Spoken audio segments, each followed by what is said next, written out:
السلام علیکم. د لوی ښایسته قندهار په طرف باندې سفر لرو، یو ځای له ملګرو سره روان یو. تاسو باندې به انشاءالله دا سفر لږ لږ ګورو د دې صحنې او ګپ شپ هم در سره لګو او ځایونه به هم انشاءالله درته ګورو. ریاض ورور روان ده، څنګه داسې ورور روان یو؟ والله استاد السلام علیکم. وعلیکم السلام. خیر خیرت ته انشاءالله. قندهار سفر خو د یاد کو استاد دې په اړه څه وایي؟ دا خو بس چې په جذبه کې راشي خلک خو خامخا موټر چلوي که نه، جذباتو نه به کار اخلي لږ لږ داسې په دې لویه لاره کې چې سړی موټر تیز چلوي که نه نو مزه کوي که څنګه. والله دا خو ده بیا چې غټ موټر نه استاد دې باندې که یو لږ رڼا واچوي چې ژوند څومره ارزښت لري، د یو مسلمان ژوند څومره ارزښت لري او دغه بې احتیاطي او دغه کارونه چې د جذباتو نه کار اخیستل پایله څه شی ده، نتیجه څه شی ده آخر؟ بالکل. دا خیر دوی سره ډېر نصیحتونه به نه ورته کوو، موږ خپله پوهېږي هوښیار خلک دي که نه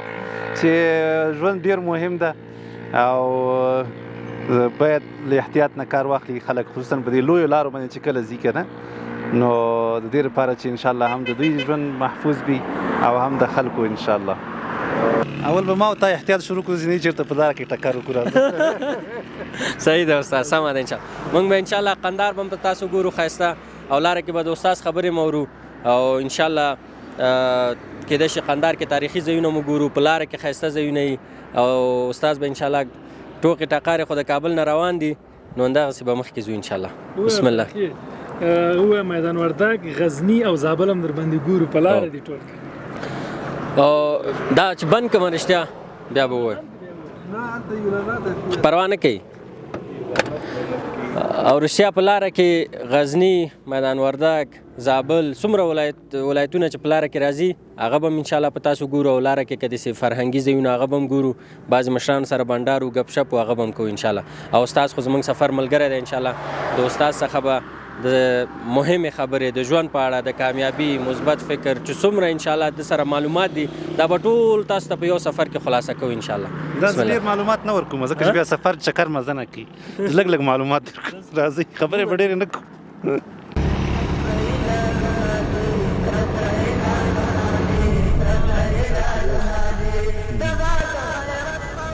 نو موږ غزني ولایت ته ورسېدو الحمدلله ملګرو سره. دلته به د غزني بعضې تاریخي ځایونو ته هم لاړ شو، هغه به تاسو ته تشریح چې دلته تاریخي پس منظر یې څه شی دی او نور مسایل. او دلته یو هوټل دی، کله کله چې موږ غزني ته راځو د یو هوټل ته راځو، لږ نظافت یې ماشاءالله نسبت ډېرو هوټلو ته ښه دی.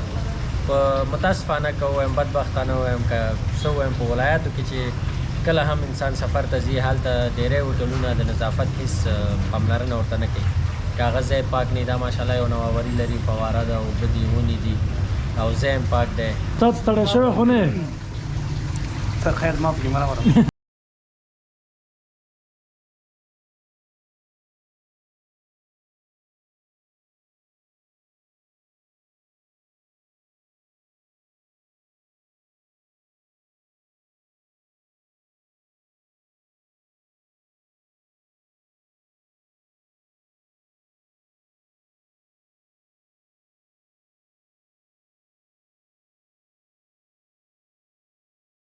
د بالولو دانه زیارت دی. بالولو دانه په اړه به تاسو ډېر اورېدلي، قصې اورېدلي، ډېر مخکیني خلک دي. نو دلته که دغه لادیان هم تاسو ګورئ دا ډېر مخکیني لادیانې دي او کې په لاس باندې په دې مرمرو تیږې دي که هر څه دي کېدای شي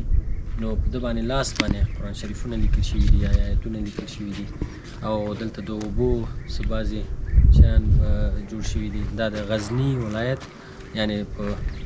ډېر بره سطحه بر رضی کې دا زیارت دی چې د دې ځینه لاندې بیا ټول غزني ښار ښکاري. دلته مختلف خلک هم راځي، ډېری خلک راځي د دوی هغه تاریخي پس منظر لپاره چې پوه شي چې دلته د دې تاریخي پس منظر څه شی دی او دا په همغه تاریخ، په همغه سبک، په همغه بڼه ساتل شوی هم دی او کېدای شي دا دیوالونه نوي جوړ شوي. نو دلته ځو انشاءالله، دننه هم تاسو کولی شئ کلیپونو کې وګورئ. نو بیا د دې څنګ کې دلته لاندې بالاحصار دی، د غزني بالاحصار انشاءالله هغه به هم تاسو ته تشریح کړو. تاسو کېدای شي دا د قبر لادیانې وګورئ چې دا ډېر مخکیني دي او فکر کوم کېدای شي سلګونه کلونه په ده باندې تېر شوي. یا په لاس باندې کوم هغه د اوبو کوم سیستمونه هغه چې جوړ شوي دي دا ټوله تیږه فکر وکړئ مکمل په لاس توږل شوې ده او د سلګونو کلونو نه دلته ښودل شوي وو خلک پرې لیدنه کوي مطلب باندې پوه شوې که نه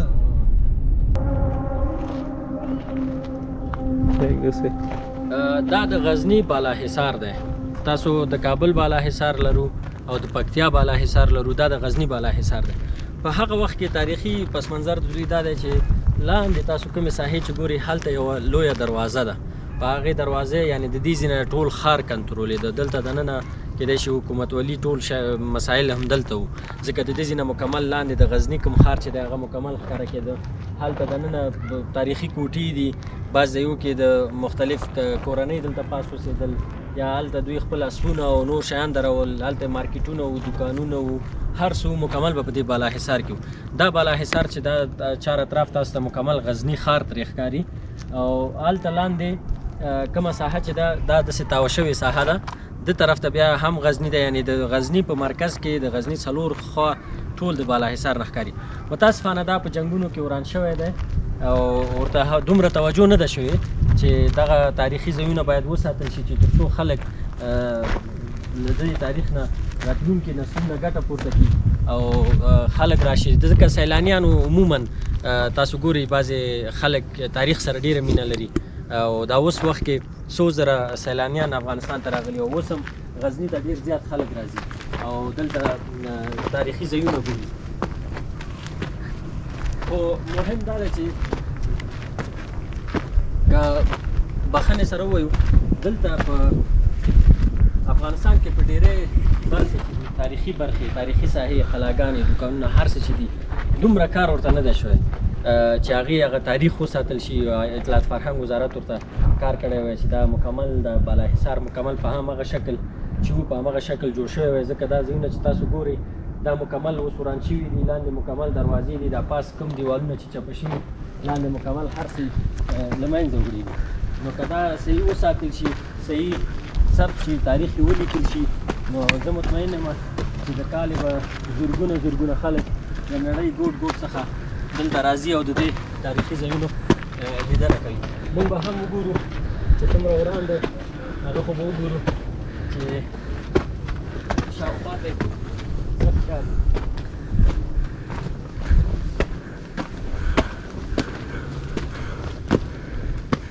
تاسو دا ځایونه ګورئ دا متاسفانه دا دیوالونه چپه شوي دا اتاقونه دي مختلف اتاقونه دي ځایونه دي شاوخوا ته مکمل د غزني ښار ښکاري د دې ځینې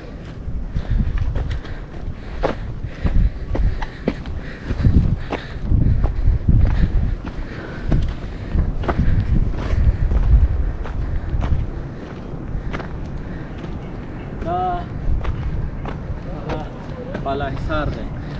مکمل نشه د یو وخت شما غزني را شاشه دي دا هغه بالا حصار دی لاندې انډیوالان هم ګوري ټانګ باندې ناست دي نه پوهېږم او نو دلته دا ښار دی مکمل شاوخوا مکمل غزني ښار پرې ښکاري او بالا حصار متاسفانه وران شوی دی چې دلته باید ډېره توجه وشي ځکه سیاحت په اوس نړۍ کې چې که تاسو وګورئ د ټوریزم انډسټري باندې د سیاحت په کوم بخش چې دی هېوادونه په میلیونونو بلیونونو ډالر لاسته راوړي ځکه خلک هلته راځي د هغوی د تاریخي ځایونو د چکر ځایونو لیدنه کوي افغانستان ډېری تاریخي ځایونه لري که هغه غزني اسلامي تمدن تاریخي مرکز ورته ویل کېږي دلته ډېر تاریخي ځایونه دي همداسې نورو ځایونه دي بامیانو کې دي مثل عینک شو نورو شاوخوا ساحې شوې که دوی ته کار وشي نو زه مطمئن یم چې په زرګونه خلک به د نړۍ څخه راځي او له دې ځایو لیدنه کوي دلته امکانات برابر شي د دوی هغه یو څوک چې دوی ته مکمل معلومات ورکړي د دوی هغه تاریخ ولیکل شي او دلته هغه امکانات برابر شي که غزني کې دی نور نو اطلاعات فرهنګ څخه مو هیله دا ده چې په دې باندې کار وکړي تر څو وشو کولی دغه تاریخ ژوندی پاتې شي او دا تاریخ نورو نسلونو ته پاتې شي او دغه تاریخ نورې نړۍ ته هم ورسو تاسو دا دیوالونه وګورئ دا یو مکمل ښار وکیدای شي بالا حصار مکمل اتاقونه وګورئ ځایونه وګورئ خو متاسفانه چې وران شوی.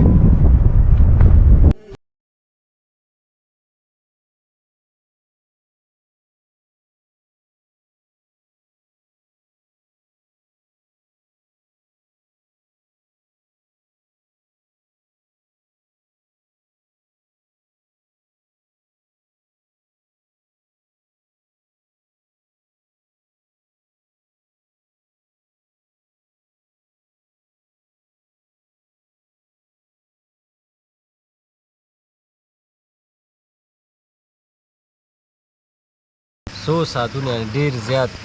شپې 11 بجې راورسېدلو قندهار ته، ځکه لاره جوړېدو کې وه، هغه ځای خراب و، نو موږ مجبور ساره شو، چون بیربار ډېر زیات دی. او استاد هم اول ځل دی قندهار ته. استاد په خیر راورسېدلی؟ شکر دی الحمدلله، ماشاءالله سفر ډېر ښه، بس زموږ لپاره خو نوې تجربه ده او ماشاءالله دغه د راغلو. اوس به د خیره نوره شپه کوو، آرام به او سبا ته به بیا لږ وګرځېږو، چکرې به ووهو، نو پر مخ باندې به انشاءالله روان یو. او مننه ورور،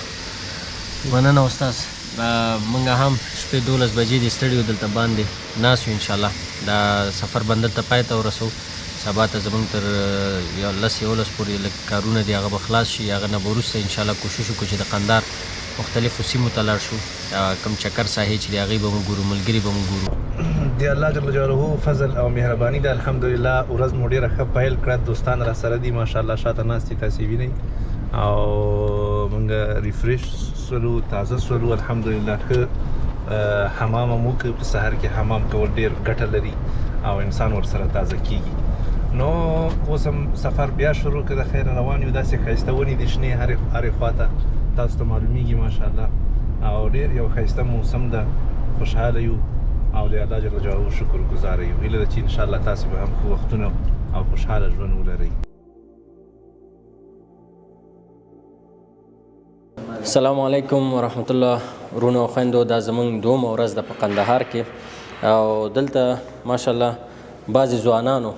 څه اختراعات کړي دي چې هغه نه موږ خبر شلو، چې دوی ماشاءالله بعضې سیستمونه جوړ کړي. موږ راغلو، غوښتل مو تاسو سره هغه هم شریک کړو، او د دې ارزښت په اړه او د ده لاسته راوړنو په اړه او نور انشاءالله استاد به هم د هغې په اړه به تاسو ته معلومات درکوي، او د دې وسایلو په اړه چې څه دوی اختراع کړي، چا اختراع کړي، څومره زحمت یې پې ویستی، دا به د دوی مسؤلین د ده په اړه موږ ته معلومات راکوي. السلام علیکم ورور، خیر؟ سلام، ستړي خیرې خیرې. که دغه وسایل په اړه یا دغه څه چې تاسو اختراع کړي دغه په اړه لږ موږ ته معلومات راکړئ، دا څه دي؟ بسم الله الرحمن الرحیم. تاسو ټول ته سلامونه وایم. دغه موږ چې کله محصلین د 4 کلنۍ دوره چې دی فاینل کې، په فاینل کې باید دوی داسې یو شی وړاندې کړي چې هغه د دوی هغه ریزلټ واوسي د 4 کلنۍ دورې ده. نو دا د یو منوګراف هم ورسره دی، او دوی باید داسې اختراع وکړي چې هغه زموږ د ټولنې په ګټه وي. چې د هغو څخه یو دا واټر ایګریشن سیسټم دی، چې دا کله موږ دغه مځکې خړوبوو، یعنې مځکې اوبوو، په هغه وخت کې موږ ته دا معلومه کړي چې د مځکه څونه اوبو ته ضرورت لري. دا سیستم دی، اول د واره دا سیستم برق ته ولویږي، چې دی خپله باید په برق کې، او دی باید کمپیوټر ته دغه ولویږي، او په کمپیوټر سره یو رقم اپلیکیشن جوړ شوی دی چې په کمپیوټر کې هلته خپله ګراف لري. په دا ګراف کې معلوموي چې دغه مځکه اوبو ته ضرورت لري، هغه چې لږ ضرورت ورته لري، هغه د خپل ګراف داسې ورته جوړ دی چې یعنې که ډېر ضرورت ولري هغه بیخي سور د ګراف ته غمی ولګي داسې. نو دا داسې ترتیب دی، په دې کې څو واټر پمپونه دي. اول دی په دغه سینسر دی، دا سینسر دا خاوره د ښکوي، ګوري یې، سینسوي چې دا څونه اوبو ته ضرورت لري. کله چې دا اوبو ته ضرورت پیدا کړي، هغه په داسې حالت کې مځکه واوسېږي چې مځکه باید اوبه سي، نو خپله دا ماشین چالانه کېږي، او دغه واټر پمپ د لارې څخه دا سینسر معلومات ورکوي چې د مځکې ته باید اوبه راسي. کله چې دغه د دې هغه ګراف هغه دغه پراس وږي چې دغه نو اندازه ختم شول، وروسته بیا بیرته دا سینسر معلومات ورکوي چې نور باید دغه ماشین بند سي. نو دا دغه کار کوي، او دغه څه وروسته بیا دا ماشاءالله یو سیستم، دا یو سیستم سو وروسته بیا دا په نظامي اړخ کې دا کارېږي. که تاسې لیدلي ځینې په نظامي ځایو کې داسې وسلې کارېږي چې هغه په روبوټیک باندې یعنی د یو کس ته ضرورت نشته چې هغه کس باید دغه وکړي ورته ناست چې هغه استعمال کړي دا داسې دی فقط دلته هغه د مخالف شي د مخالف شي عکس دته ورکول کېږي په خپل پروګرام کې د کمپیوټر له لارې دغه د سنسر هغه ماشین دی چې هغه ته ورکوو سو دوی خپل هغه نه پر تعقیبوي په هغه شکل باندې کوم شی پر هغه باندې اتومات دی ټکان کوي هر ځای ته چې لاړ شي دوی خپله تعقیبوي د دغه کیمرې د لارې څخه او هغه دغه به کوي دا به زه پکې راولم عکس و دا اصلا د ډیفنس دپاره کارېږي لکه دا موږ د پیاوه ورته وایي دفاعي سیستم دی دا که جوړ شي په عملي ډول باندې دا به دا رقم لکه دا د پیاوه سیستم چې هلته بله پر هېواد باندې حمله کېږي څومره مصرف نو او مصرف نو در اوسه پورې د دې دا نه دی اټکل شوی چې د دې هغه مواد په څو جي یا کوم آلات چې په دې کې کارېږي هغه په څو باندې رانیول کېږي در اوسه پورې خو موږ داسې کمپنۍ لرو چې هغه د دې دپاره دا خاص کیمرې جوړې کړي یا سنسران ورته جوړ کړي ځکه چې دا د مختلف شیانو څخه جوړه ده نو هغه در اوسه پورې دا خپله د پوهنتون محصلینو جوړه دا یو محصل جوړه کړې دا ټوله پروژې چې دي دا ټوله محصلینو جوړ کړي دي ټولو محصلینو د څلور کلنۍ دورې په پای کې د داسې عادي شیانو څخه دا ګوره یو ساده بوتل کار شوی دی دلته ساده پایپ دی هېڅ یو داسې خاص دغه نه دی پکې کار شوی یو دغه ځینې سنسرونه لکه دا ماشین چې دی دغه یو ډېر سپیشل شی دی نور دی اتومات هم داسې څرخي او هماخوا ته څرخي پورته وکښته د دې بیا یو کسیم شته موږ به تاسو ته هغه ښکاره کړو ورته وایي چې موږ دا چالانه کړې دي او دغسې کار دا خپله مکمل په سیستم هغه کېږي و مکمل په سیستم باندې کېږي کولی شو چې د هغه لاس پر ځای باندې دا مصنوي لاس استفاده کړو او دا هم د ده تشریح ده چې دغه شکل باندې جوړ دی د ده کوډ هم په دا سی پلس پلس اپریټایزینګ کې شوی دی او د دې لپاره دغه ځینې اپلیکیشنونه کار شوي چې هغه اډینه بورډ دی دا بورډ د دغه څخه د څنګلې څخه د دې ځای څخه دی د خپل دغه کوارډینیشن اخلي اول ته هغه عملیه اجرا کوي پر دا بل لاس باندې دغه بل چې هغه نه غواړي دا چې خدا انجینر او دا پروژه چې بیا دا بیا د انجینرۍ پوهنځي محصلینو جوړ کړی دي چې کله یو ساختمان جوړي دغه دپاره باید داسې یو پلیټفارم جوړ شي یو موډل جوړ شي چې دوی هغه په عملي ډول باندې جوړ کړی دی تختو څخه دا یې ډیزاین کړی دی د دغه ډیزاین څخه په استفاده باندې بیا په ساختماني چارو کې دوی ګټه اخلي بیا دغه ډیزاین کې جوړي و دغه عکسونه پارټیکټ کې ډیزاین مننه دا ښه دی اوس ماشاءالله کمپنیان شته ځوانان شته انجینران شته چې هغوی مکمل ستا کور مخکې نه تا ته په 3D کې دغسې یو نقشه جوړوي چې آینده مکمل یعنې کله کله بعضې وخت مخکې به موږ کورونه جوړول یا کور به جوړو یا شی به جوړو بیا به کله دیوال چپه کوو کله به کوټه غټوه کله به کم و زیات نو اوس ښه دی چې هر څه اول نه وګوري فاینل شي بیا په دغې نقشې باندې کار وکړي استاد محترم دغه ځوانان فکر وکړي چې په قندهار کې دومره نوښت کوي دومره انرژي مصرفوي دومره استعدادونه شته دوی په اړه ستا نظر څه دی چې د چا مسؤلیت دی چې دوی ته دغه زمینه برابره شي چې تر څو دوی نور هم پیاوړي شي او دغه سیستمونه جوړ کړي او فعاله کړي او د هېواد لپاره ترې ګټه واخیستل شي بالکل رسمي او غیر رسمي ادارې ماشاءالله په دې کې باید ونډه واخلي خصوصا تاجران چې مثلا په دې کې که دوی سرمایه ګزاري وکړي که نه پانګونه وکړي دا ډېر ګټور تمامېږي په دې شیانو کې ماشاءالله څومره د یو انسان ارزښت د لاس هغه چاته معلومیږي چې څوک د چا لاس نشته که نه نو که هغه ته دا رقم یو سهولت برابر شي سبحان الله څومره یو غټ کار ده نو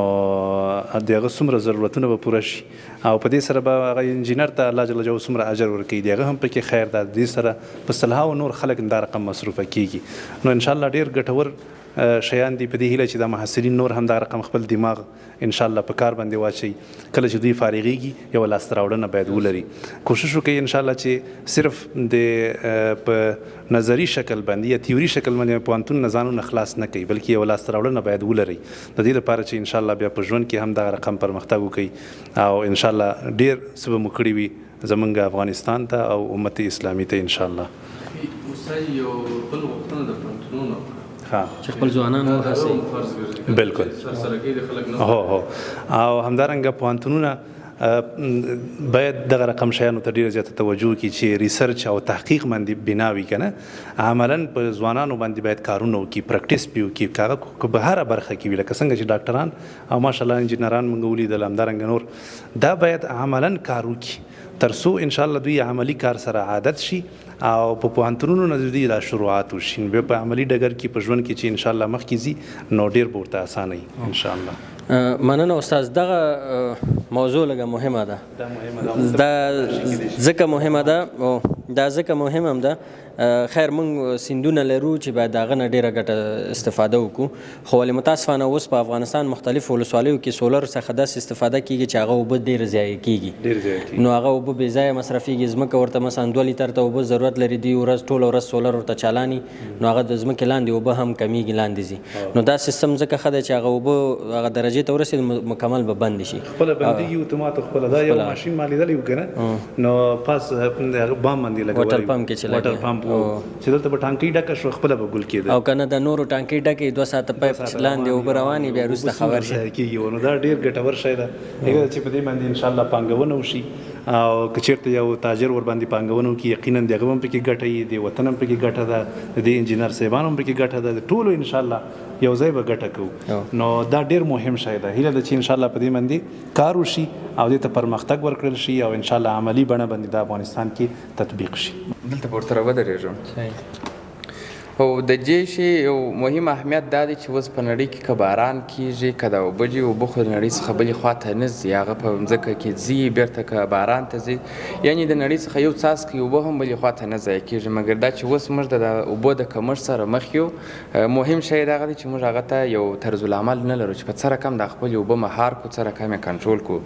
نو د هغه دپاره دغه زموږ محصلینو یعنې د انجینرانو دغه خپل مسؤلیت ادا کړی دی چې دوی دغه سیسټم جوړ کړی دی، خپل هغه پروتوکول یعنې هغه خپل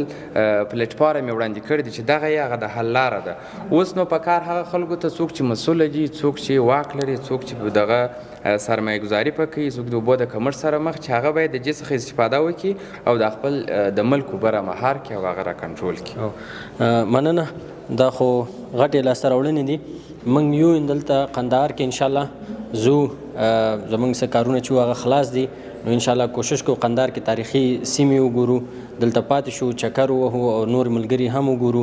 او کېدای شي دلته د اوبو بند دی یا څوک چکر ته مازدیګر، نو انشاءالله دا 2-3 ورځې چې دلته یو انشاءالله تاسو ته د قندهار فرهنګ، د قندهار کې چکر ځایونه، تاریخي ځایونه انشاءالله دا ټول تاسو ته معرفي کوو. نو زموږ ملتیا وکړئ. جزاک الله خیر.